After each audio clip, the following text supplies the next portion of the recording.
I have a story about corruption, scandal, bribes, and a hard turn to the right for a country that is very close to us. One of our American countries. It's in South America. It's Ecuador. This is a big story. I read so much and then had to cross-check so much because it's such a big story. Let's see.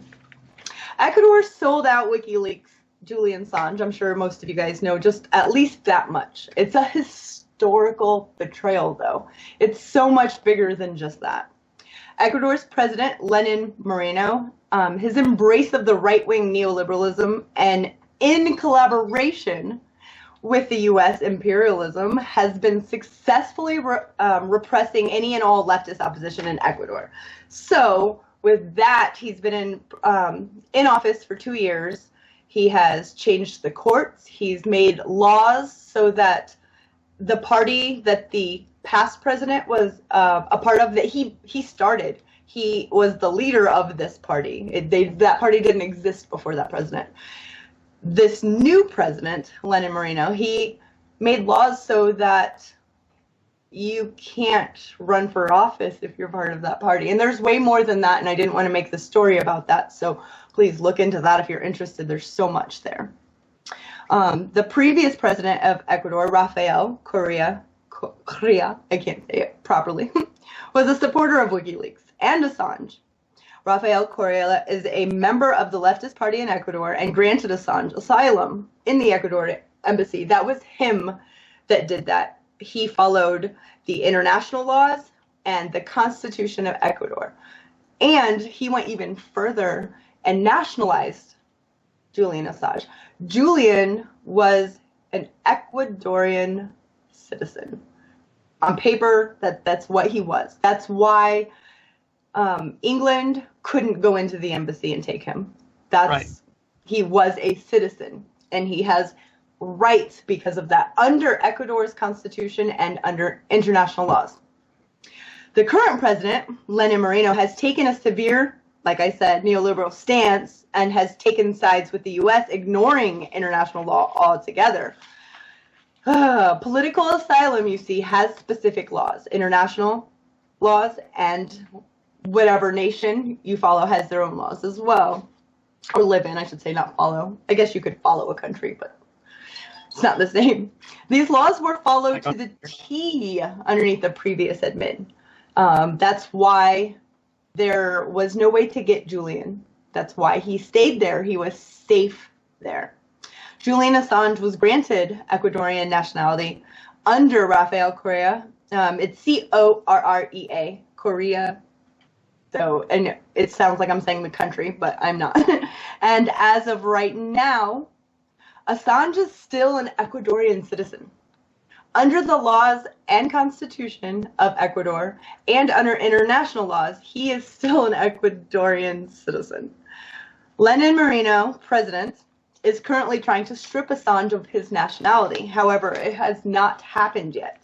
It's actually illegal to take stateship or nationality away from somebody. In international law, it says that you cannot leave a person stateless. You cannot just, you're no longer a part of our nation, and kick them out. That's what he's doing. But this means that when Assange was arrested at the Ecuadorian Embassy in London, Assange was an Ecuadorian. So when you think about that, now there's all these lawsuits. There are human rights organizations getting involved, and not just for the free speech of it. For making someone stateless, this is historic. In the history, I tried to look up how many people have been left stateless, and there's a list, but it's not. It's been a long time, and it doesn't happen. It's so frowned upon that it's just. Where would they go? Where would you take them out in the middle of the sea and drop them off? They have to have a place to go. If a country doesn't want someone anymore, and they can. Are you just waving at me? No, I have a question. Once okay, you're go done for it. Go for it. Okay. So, from what I know, he did not have much time between the Ecuadorian embassy saying, "Hey, you're no longer a citizen, and we want you to get the fuck out," and the secret police coming to like pick him up. How much time did he have? Was there any time? I didn't even go into that part of it. I'm doing the I know that it wasn't long, and he's still an Ecuadorian citizen. So Yes. So, today, right now, but they tried to like retract his citizenship more or less, didn't they? they are trying to strip him of his citizenship. Yes. Right. And because this president kind of runs the courts and Congress right now, he is taking this country that was it was a social democracy. It had a lot of problems like every country does. No one's perfect, but all of those policies are kind of out the window with this president. And so I don't know exactly the time limit that he had. He did have a heads up that they were coming in. Yes, but so did the British. It was the British authorities, right? Yes, because he's in London. Yeah, in London. So, but they had noticed too. So like, they were like right fucking there. So does that? Right. I guess my question is, doesn't that make it more of a human rights violation? Be like, hey, we're stripping you of your citizenship, even though we can't. Also, telling people who want you. Right. Well, it's not just a human rights abuse. There's a free speech abuse. There are laws being broken. There are international laws being broken. Their constitution the laws of the Ecuadorian constitution is being just kind of like stepped on right now. The process to strip Assange from his citizenship is still underway. I know that I said that 3 times, but that's so important because they would have you believe in mainstream media that, just take his citizenship away, then he's not a citizen. And there are laws set up, fortunately, for most countries and international law that protects people from being stateless. These facts that I just stated, not only are they serious, they're acts by the Ecuadorian government. They are in breach of international law and also in breach of the Ecuadorian laws and constitution. And under current law, you cannot extradite a national to another country. So it doesn't matter what country we're talking about. Any country, a citizen of that country. Let's say I was in, an embassy in South Africa and Australia wanted me. Under no circumstances, if I was granted asylum by a country in South Africa, could they then come in, or anywhere, but it wasn't in Australia who wanted me, could they come in and give me to them? That's illegal. You cannot do that. You cannot hand over a national to a judiciary of another country, and that's another law that they're about to do. They want to, I guess they're trying to reopen the Sweden, the rape case. Stripping nationality away from someone is illegal, like I said, and it's not just a little bit illegal. This is such a massive case that this is something that law schools are going to study for a long time. I knew going into it that it was kind of big, but I'm not a law student. I hate reading law jargon. To me, it's like reading a foreign language sometimes. It's very hard. So, these acts on Julian Assange are explicitly violating the Ecuadorian constitution, like I said. And this president, Lenin Moreno, has spent his first 2 years in office violating the constitution. He vowed to protect under oath. So now that we've got like a little bit of background, let's talk about the $4.2 billion granted to the Ecuadorian government in loans from the IMF. Now, the IMF is the International Monetary Fund, and the U.S. government has veto power. Veto power over who does or doesn't get a loan from the IMF. So if we say no, there's no loans. That doesn't matter who it is if we say no. Now, there are strings attached to President Moreno, taking these loans that he needs, he says he needs, and the country needs. He has used the first little bit that he's got to buy more pesos and some other things that are freaking out the financial world, because I guess this happened before in the same country and they didn't get a depression, but financially they were kind of screwed for a while. So there's a lot of red flags going up. The strings attached for this 4.2 billion was Assange. Now, I don't have documentation, nobody does yet, but what we do know is a few of our president's administration, as soon as Lenin Moreno was signed or became president in Ecuador, went down to Ecuador and spent some time there. Pence, Pompeo, they like to spend time with countries that there are financial interests in. Now, there are oil companies, Texaco, I believe, that are in Ecuador. Now, the previous president didn't want our military base there, didn't want all of the funds being made by this corporation. If you're going to work in our country, some of those funds need to come here. A few things like that. You just basic, if you want to be here, you got to help us take care of our people. And that's how it's been. This past president was in for 10 years, and there was a whole people's movement because of it. Now, this guy comes in, and the first thing he does is let that international corporation, who's based here in the States, get back their, whatever it is that they had left because they couldn't do anymore, that they were mad because they couldn't do anymore. There's a few of those going on. And the other one was the military base. The previous president didn't want another American base in his country. You know how 901 bases, 900 was fine for him, and he didn't want it in his country. Also, there are the FBI and police forces. There's like 6 different military or military adjacent groups or bases that had to kind of leave the country because of the laws from the previous president, and they're all coming back. So there were strings attached that we are still yet to see about this. And I will stay on this. I have so much more to read that I have put aside that didn't pertain to this exact bringing you this news about the IMF. Like I said, this is a historic betrayal to human rights, to free speech, to so many things, to international law, to his country's law, all to be cozy with the imperial U.S. that the previous president attempted to break away from.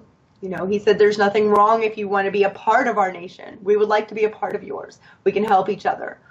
But you can't come in and reap benefits and ruin the environment and do whatever you want. That's not the way it's going to work. And so, of course, ever since then, we've had a whole section of our government that this is what they do, the CIA, anything that has to do with intelligence, trying to find a way to break up that party that the previous president was a part of. And they were able to with this current president by changing the laws and making it illegal to run underneath that.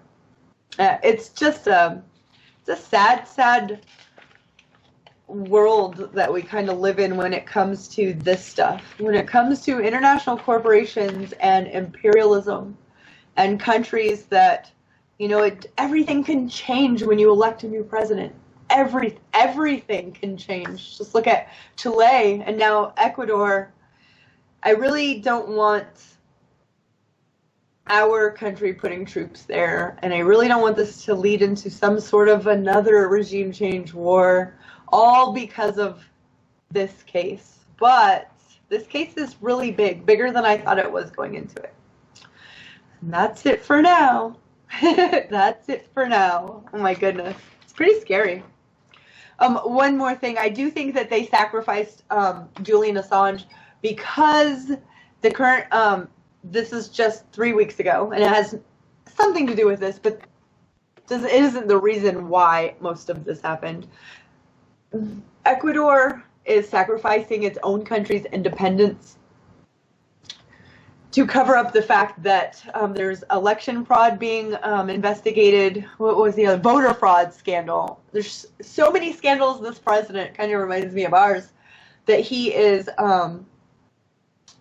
accused of right now and under investigation for right now. And he just keeps digging the hole bigger with this one by letting the U.S. come in and run things. I really hope that this turns out better than I kind of feel like it will. How do you feel like it will right now? I'm scared for the Ecuadorians. Yeah. You know, there were the corporations that were multinational corporations. When they were there, they polluted. They hurt indigenous people. They hurt indigenous people's lands. And the previous president helped right those wrongs.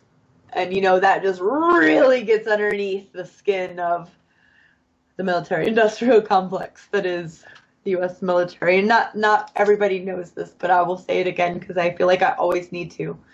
I love our troops. I support our troops. I'm so behind them. They're just regular, regular Americans.